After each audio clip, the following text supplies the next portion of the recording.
Hey everyone, this is Fabriello and welcome back and welcome to take 2 of this game discussion video since first time I wasn't very happy with the end result, so let's try it again since I really want to talk about this game, the latest one that I beat on the 3DS, and I'm so happy that I played and really enjoyed it.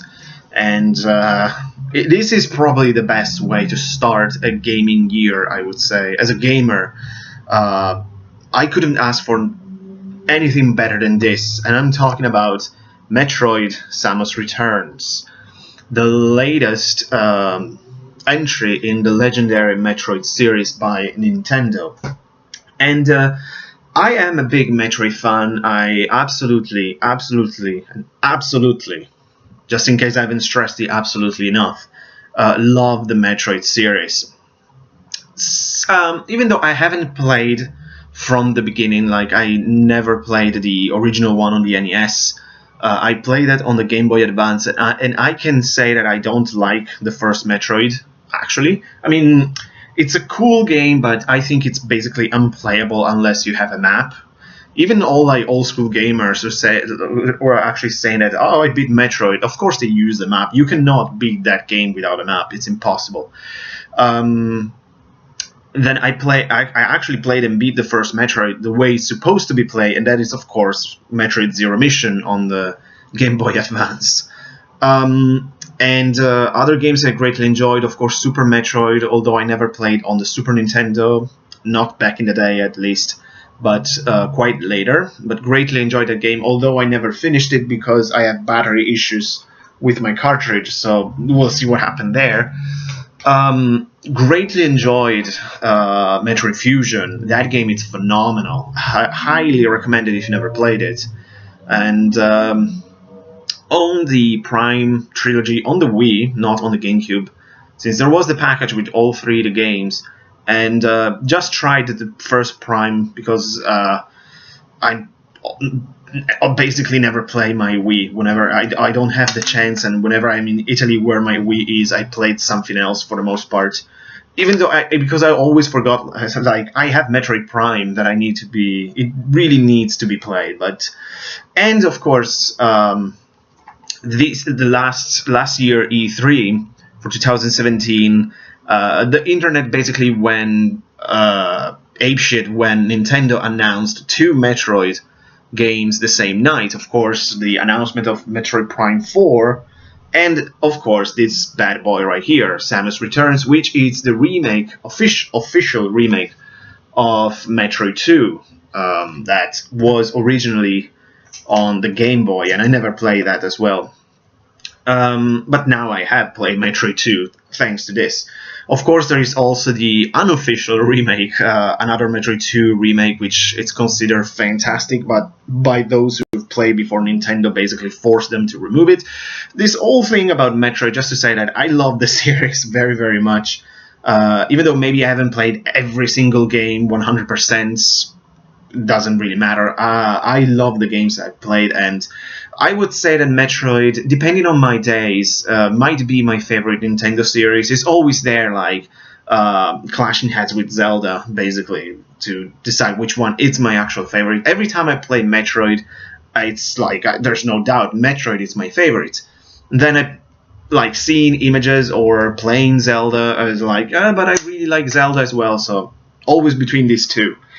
And Metroid Samus Returns is a absolute must for the 3DS. It was highly anticipated. Like new Metroid games were craved by fans for a long time since Other M on the Wii, which I actually own and played. Not finish it because again the usual thing with the Wii, but. That's a controversial game because most fans actually don't like it, while in my case, for example, I actually really enjoyed Other M, especially the gameplay. I think the gameplay in that game is really, really good, actually. But since then, everyone was asking new Metroid games. The Wii U did not deliver. That was that what it's called, the 3DS like Federation something that fans almost considered as a joke. and say like basically Metroid is dead now. But now we have 2 new games, and this Samus Returns on the 3DS, developed by Mercury's team, the guys who actually are responsible for Castlevania, the whole Lords of Shadow sub-series, and of which I've played Mirror of Fate on the 3DS, and I have to say they did a phenomenal job with this game. To me, Samus Returns is Metroid perfection. To the point, I might even say that it might be my favorite Metroid game ever so far. That's a mighty claim, I know, and most people will probably ask, like, what about Super Metroid? That is the fan favorite, for all the good reasons, but as I said before, I never really finished it, and I haven't played for too long because of battery issues, like technical difficulties, so whenever I'll be able to play Super Metroid to completion, we'll see, but so far, I believe that Samus Returns has dethroned Metroid Fusion from my #1 pedestal, because that was probably my favorite before that, since I'm counting mainly games that I played and beat as my favorites, not one that I've played for maybe 3 hours. And as I said, Mercury's team did such a great job in all departments, I have to say. I mean, from my point of view, as I said before, this is a perfect Metroid experience, just from the gameplay perspective, the music, the atmosphere, which is almost as important as maybe even the most important element in a Metroid game. And the package at the end, it's, as I said, a fantastic Metroid game that every fan of the series has to play, and also people kind of new by this behemoth of a franchise should play. I say it's maybe I would even say it's probably the best entry point in the series because it's so streamlined. The story of the game, so let's go with some order here. The story of the game, it's, as I said, it's the remake of Metroid 2, which of course it's the sequel of the original Metroid. And following Samus' battle against the space pirate and their leaders, Mother Brain, Samus basically is Samus Aran is decided to go to the Metroid's home planet. SR, I don't remember if it's 338 or 388, I cannot remember that, in order basically to eliminate the Metroid's threat once and for all. So it's basically genocide. Your mission is to kill every single Metroid on this planet, which is quite dark if you think about it, the complete annihilation of an entire species. And that's it, that's the story. There's not much else to add. Other than this direct continuation of the story, and this is the mission. So not too much to say about the story, which is very simple. As I said, this is a Game Boy game originally. They just basically updated it for like the 21st century.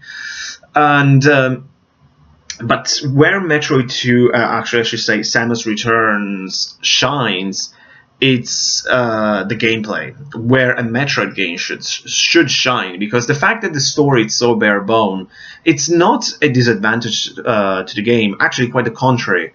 I would say that the less story, the better. In Metroid's case, a lot of people has this point basically against the Other M, that had added maybe too much story, and also another element that we'll discuss later with this, and that it's like the loneliness of the game, but we'll get there. So very simple bare-bones story, which is perfect for a Metroid game, because as I said, the gameplay and the exploration, it's where a Metroid game should shine.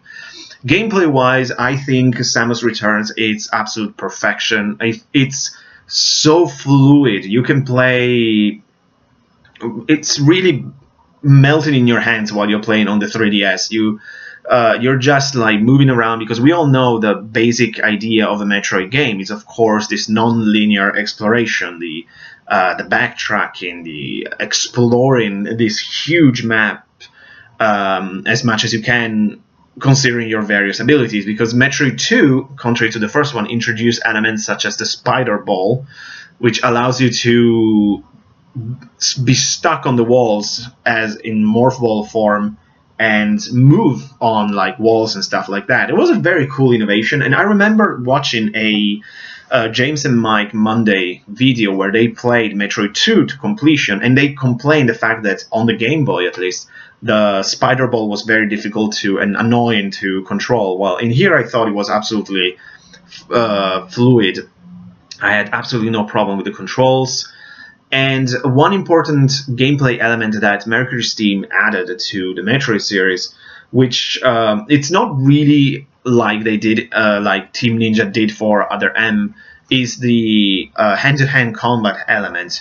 It's very small in here, and I think it's they didn't exaggerate it with it.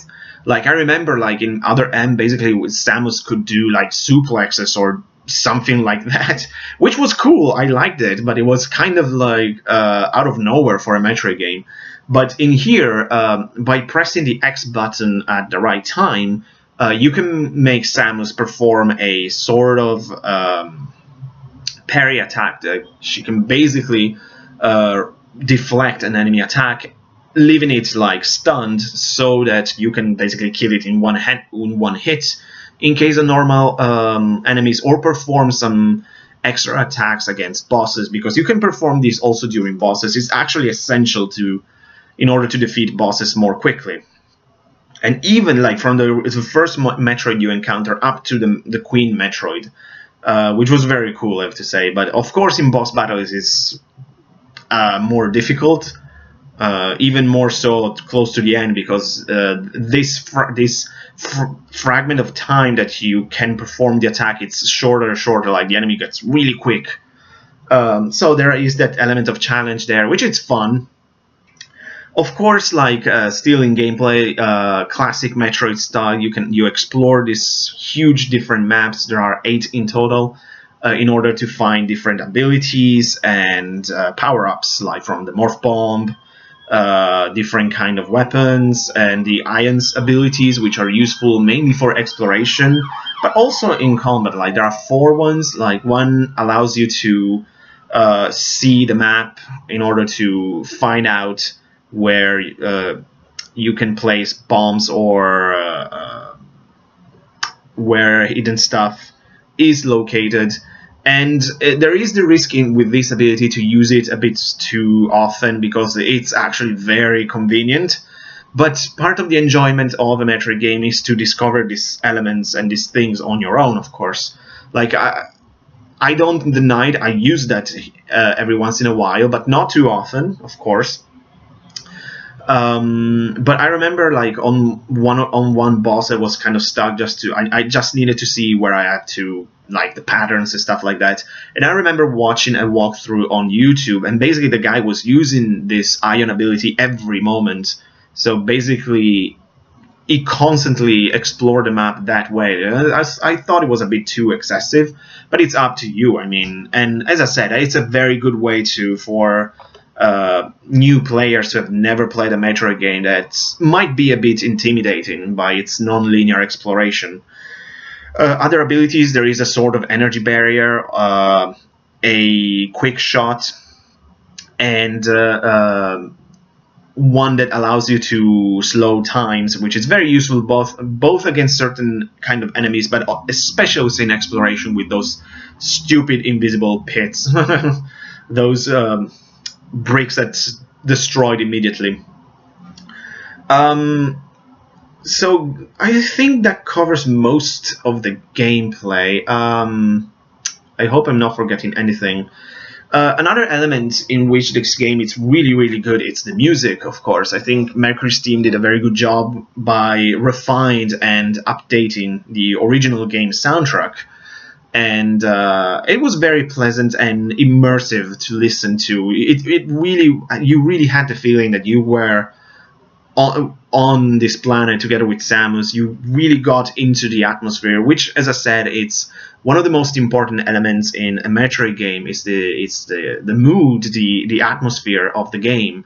Basically, what was introduced by the first game that became a staple of the series is this feel of being alone.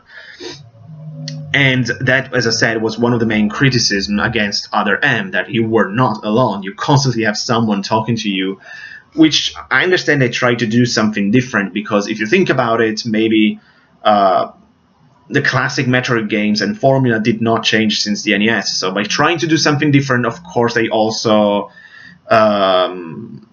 upset the status quo, which is something that we don't like in general. So, and I'm using we in a very, very general sense. But this game, of course, delivers the loneliness perfectly. It's just Samus, no one is talking to you, and no problems there. So, as I said, that's why I think it offers a perfect Metroid experience. It has a fantastic and extremely pleasant and fluid gameplay, a great and very moody soundtrack that perfectly accompanies you throughout this whole adventure and exploration. Personally, it took me less than 20 hours to finish this game, so it's not too long. I got 2 different times for some reason, so I don't know which one is the correct one, the final one. On one hand it says 16 and a half, on the other it says 18 and something. So, as I said, less than 20 hours. So it's not too bad. And in a way, it felt that it was even shorter in a way. I mean, just because I enjoyed the game so much, I wanted to play it more, but I almost 100%ed this game. I mean, and just by exploring, every time I got an ability, I navigated all the other areas in order to see what I'm able to do, to explore more, to gather something different, all the different power-ups. Another staple of Metroid, of course, that's throughout the maps there is a lot of items hidden away, like more bombs, more missiles, super missiles, all of that. And I think I reached 90% of exploration and completion in a way. I mean, it's not that I was actually aiming for 100%. It's just with these sort of games, I don't mind to explore and try to gather as much as I can. One more thing I want to say, it's the twist at the end, of course. If you play Metroid 2, you're familiar with, and I knew about it before, but it's very nice. I always like the twist in Metroid 2 and in this, consequently. Which I love how it's perfectly connected with Super Metroid, of course, of which I know the twist as well, because I've read about this game since I love them so much. But I just love this series. I mean, this, in a way, we might say the Metroid quadrilogy. So the original one, which for me it's Zero Mission, of course. This one as the sequel, Super Metroid and Metroid Fusion. I think it might be one of the best quadrilogy of all time. They're just these games are so good, and playing this really triggered and this itching of, I kind of want to replay Metroid Fusion now, because I haven't played it in years, and I remember loving that game so much, and maybe now I would, even since I'm fresh of Metroid, I would appreciate even more. But I think this might be it, just a quick overview of my experience with Metroid and with this game, which, just to sums up, I think that this is Metroid perfection. If you like the series, you probably already got this, but if you haven't, you must, because this is so good. As I said, this is probably my favorite Metroid at the moment. And you know you're playing something good when you cannot put it down. I couldn't. Every moment I could, and I have some times to spare, I was there with my 3DS playing Metroid. So, as I say, that's always a sign of a good game. Well, the fact that you really want to keep playing it, you don't want to drop it, because you're enjoying your time so much. And that's what I meant also when I said it finished so soon, because I was playing every moment I could. So fantastic experience. What a way to start a year. I couldn't believe how much I loved it, even though I had no doubts. But of course, with a new Metro game and the whole thing with Metroid 2 and another Metroid 2 remake, the expectation bar was very high. The hype was insane. And I think they delivered perfectly. As I said, I haven't played that fan-made remake, so I don't know which one is better. But in any case, it's so good that we have such a high quality Metroid, which is always a good thing. So I think that's it for me. Not much to say, but in general, there isn't that much to say. It's a perfect Metroid game.